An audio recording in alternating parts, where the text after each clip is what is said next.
Allahun e madhëruar e falenderojmë, paqja mirësitë, bekimet e Allahut qofshin dërguarin e tij Muhammedin alayhis salam, me familjen e tij, me shokët e tij dhe me gjithë besimtarët që ndjekin pasojën e rrugën e tij deri ditën e fundit.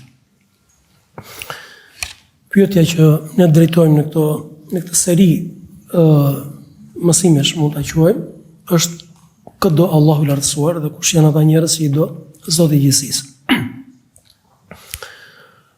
Ne sot do ndajmë, shkurtimisht inshallah Zotit, një prej këtyre njerëzve, kategorive apo cilësive, virtyteve të larta të cilat Allahu i lartësuar i do.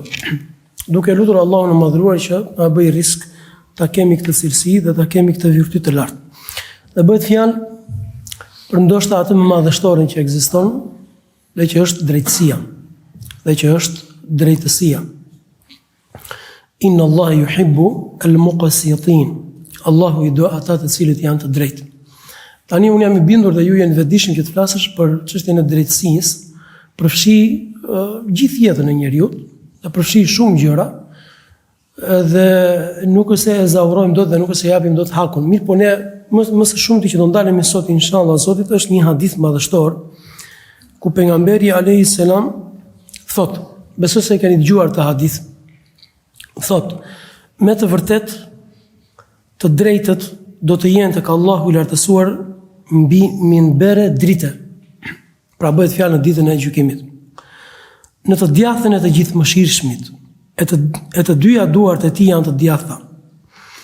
Ata bëhet fjalë për ata njerëz, thot pejgamberi sallallahu alajhi wasallam, që janë të drejtë në gjykimet e tyre, janë të drejtë ku pikërisht në gjykimet e tyre, me familjet e tyre dhe në atë që u është besuar.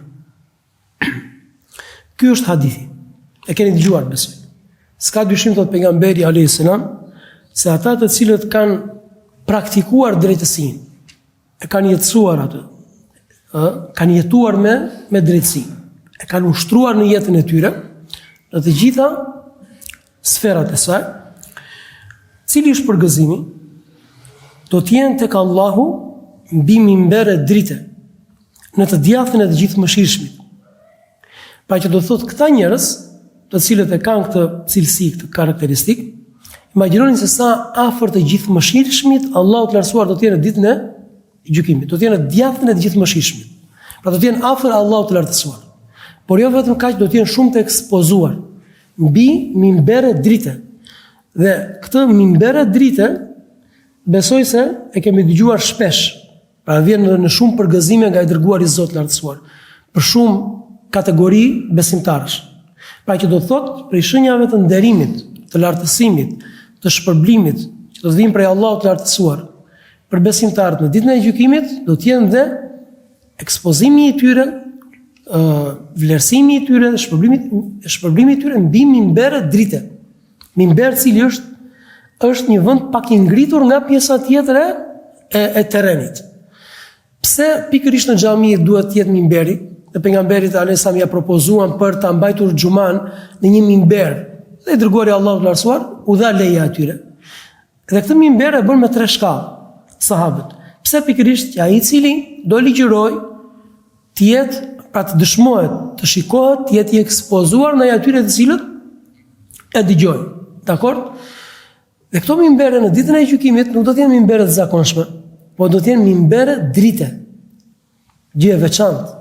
Bëhet fjalë tani kalojmë në dimensionin e botës tjetër të ditës së gjykimit. Që do thotë, do ndriçoj, do shkëlqej, do ndri minberi, imagjino pastaj se çfarë shkëlqimi, çfarë drite do të transmetohet për atij i cili do të jetë mbi minber. Pra nuk ka mundësi që minberi të shkëlqej më shumë se sa ai i cili, se sa vetë njeriu, se sa vetë besimtari. Pra, të përpiqemi ta imagjinojmë pak për çfarë bëhet fjalë. Që lutem Allahun lartësuar të na bëj risk. Që do thotë këta njerëz do të kenë këtë nder, këtë prestigj, këtë lartësim,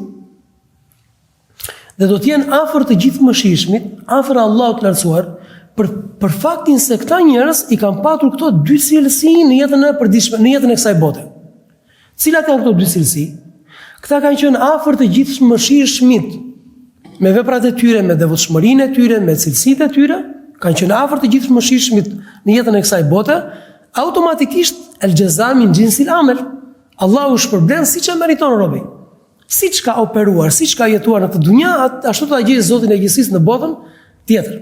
Afër Allahut ka qenë besimtari me veprimtarinë e tij, me adhurimet e tij në jetën e kësaj bote, afër të gjithë mëshirshmit. Afër Allahut transformuar të jetë në botën tjetër. Kjo e para. E dyta, ky njeri është lartësuar në jetën e kësaj bote me drejtësi. Pra ka patur si parim në jetën e tij drejtësi. Që do thotë kur nuk ka bërë pa drejtësi qëllimisht.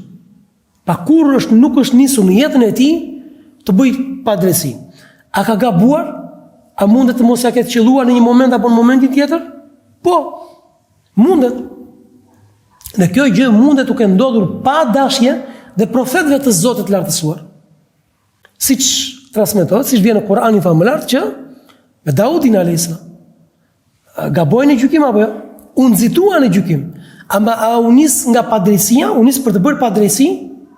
Jo. Prandaj besimtari e ka si parim që kur nuk bën padrejësi. A kur nuk e ushqen në vetveten e tij padrejësi. Mirë po ka si parim dhe ka si ushqim dhe si furnizim të tij vetëm drejtësi. Dakord? Me Allahun, me veten, me gjithçka tjetër. A mund të ndodhi që të bëj padrejësi? Mund të ndodhi që të bëj padrejësi. Prandaj ne prej duave madhështore që ekzistojnë është momenti kur i kërkojmë falje Allahut të lartësuar për atë gjë që unë e di dhe për atë gjë që unë nuk e di. Pa të kërkoj falje o Zot, më falësh për atë që unë jam i vetëdijshëm që kam gabuar. Kam gabuar me qëllim. Pra në një moment të caktuar më kam mbytur, më kam mundur të ndimi, për shembull. Jam treguar i dobët.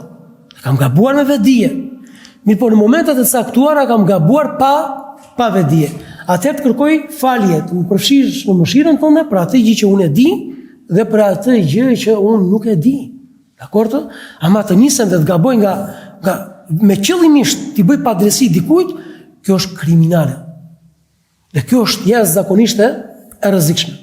Dhe Allahu i lartësuar thotë që nuk shpëtoni pa drejti në ditën e gjykimit, Zot na ruaj. Prandaj këto janë, si thua, dy cilësitë e këtyre njerëzve. Kanë qenë afër Allahut të lartësuar, afër të gjithë mëshirshmit, me veprat e tyre në jetën e kësaj bote, e para dhe si rjedhoj, do t'jenë afër të gjithë mëshirshmit në mimbere drite në botën tjetër, siç kanë vepruar do të shpërblen sot dhe do nderojnë sot. Dhe e dyta, këta njerëz janë lartësuar në jetën e kësaj bote me drejtësi.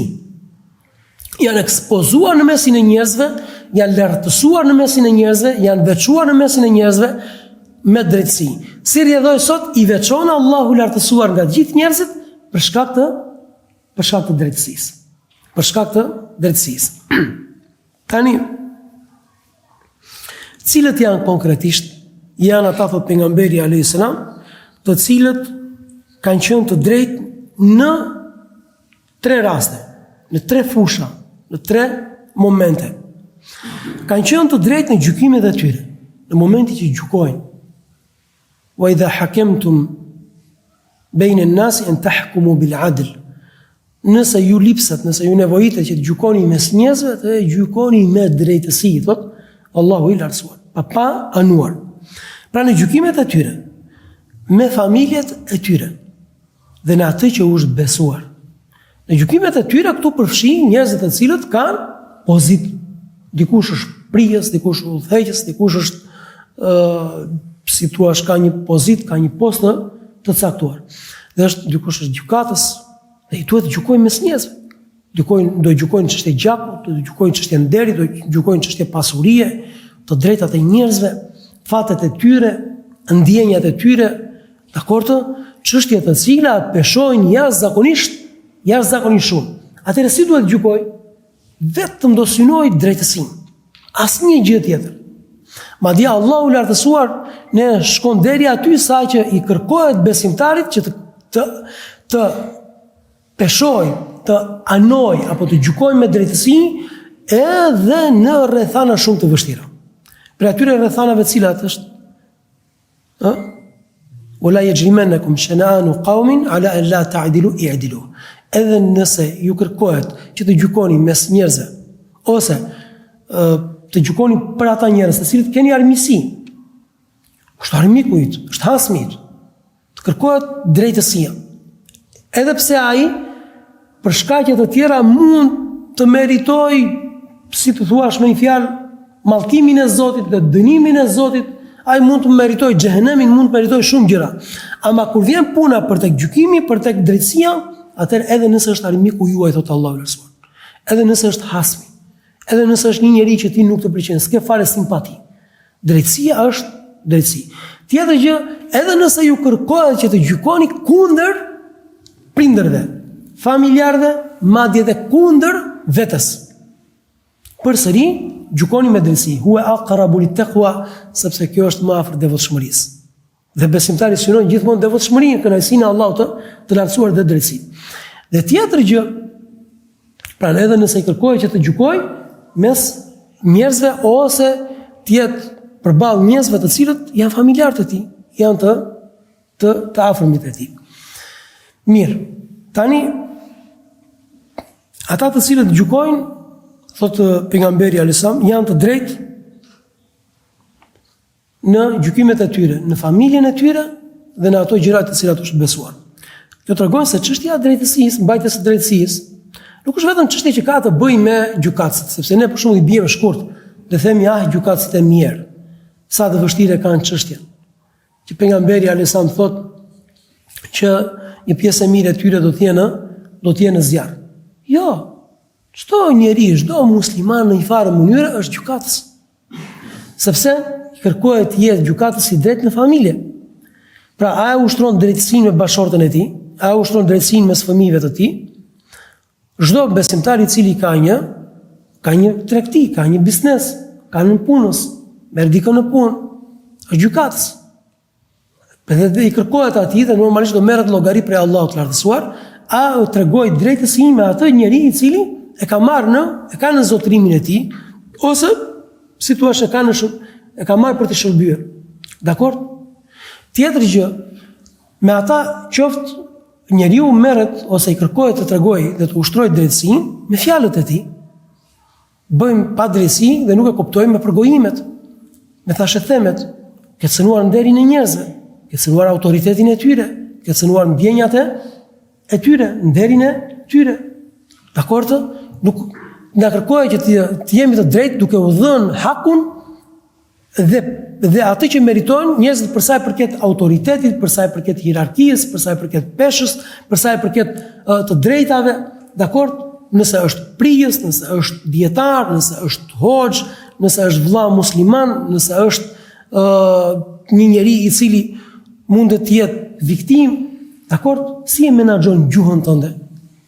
Pra, ata të cilët thot pejgamberi alayhisalam janë të drejtë në gjykimet e tyre, me familjarët e tyre dhe në gjithçka që është besuar. Çfarë është besuar? Është besuar familja, është besuar posti, është besuar si amanet detyra, përgjegjësia. Dikush menaxhon vakfin, dikush menaxhon jetimët, dikush menaxhon pronat, dikush menaxhon është përgjegjës, është administrator në biznesin e dikujt, menaxher në punën e dikujt, dikush ka dhënë çersat e shtëpisë dhe thotë ke amanet, duhet ta kryesh punën dhe detyrën si për shtëpinë tënde, si për veten tënde. Pra, drejtësi. Pra nuk shpëtojmë nga kjo çështje dhe nga kjo temë, absolutisht nuk shpëton askush. Prandaj e bën çështjen jashtëzakonisht të rëndësishme. Dhe këtu edhe një detaj tjetër përpara se ta përfundoj, Islami ka ardhur për të ushtruar dhe për vendosur drejtësinë në të gjitha porët e jetës. Jo barazin domosdoshmërisht. Dhe kjo është një çështje që gabojmë ndoshta edhe ne në ligjërimet tona. Sidomos kur jemi edhe në vështirësi dhe themi po Islami është feja e barazisë. Islami nuk është feja e barazisë. Islami është feja e drejtësisë. Sepse nuk mund të vendosësh barazin në të gjitha rastet. Dhe Allahu i lartësuar ka thënë, pra, në mënyrë që të ushtrohet drejtësia. Sepse jo në çdo rast njerëzit meritojnë pra diçka të barabartë. Dakor, prandaj dhe Allahu i lartësuar si në çështjen e trashëgimisë, dhe si në çështjen e të drejtave, dhe si në çështjen e detyrimeve, dhe si në çdo çështje tjetër, Allahu i lartësuar ka kërkuar drejtësi. Dakor?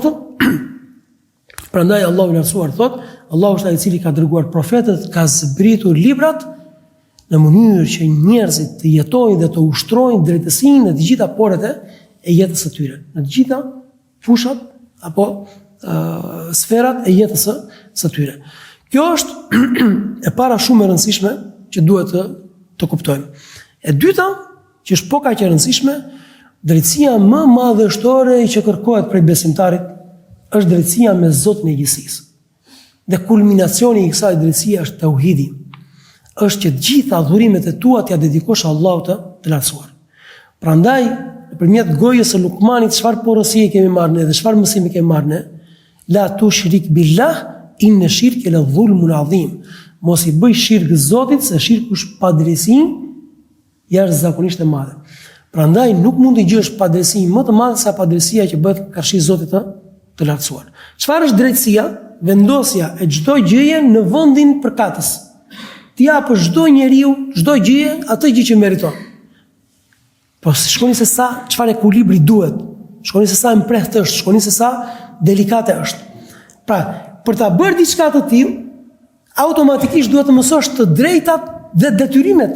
Duhet të mësosh të drejtat, do marrësh, do të hapësh, do lexosh, do dëgjosh cila është e drejta e Zotit, cilat janë drejtat e bashkëshortëve, cilat janë drejtat e fëmijëve, cilat janë të drejtat e nënpunësve, cilat janë të drejtat e komshiut, cilat janë drejtat e vllazërisë, detyrimet. Pra nuk mundet, s'ka shans që dikush të ushtrojë drejtësinë nëse nuk është i dijshëm.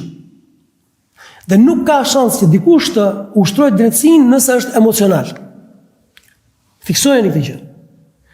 Nuk ka shans që ta ushtrojë drejtësinë qoftë në raport me Zotin, dhe qoftë në raport me njerëzit, dikush i cili është i paditur, ti nuk njeh të drejtat dhe detyrimet, si do bëhesh i drejtë.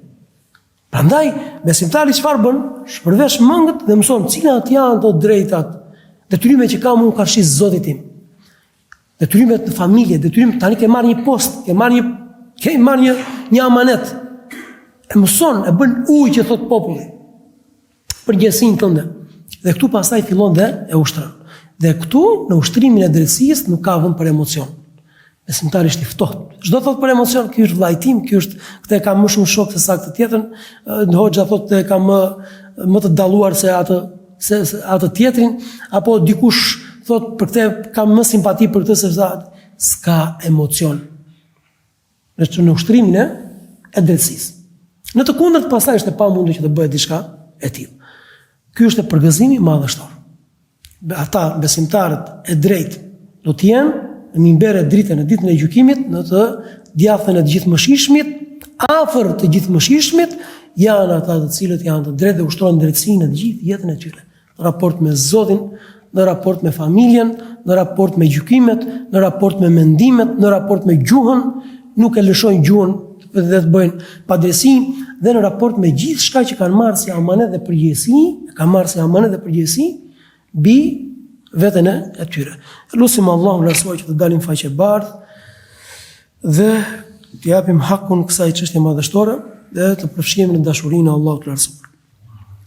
Subhanallahu wa bihamdihi, ashhadu an la ilaha illa anta, astaghfiruka wa atubu ilayk.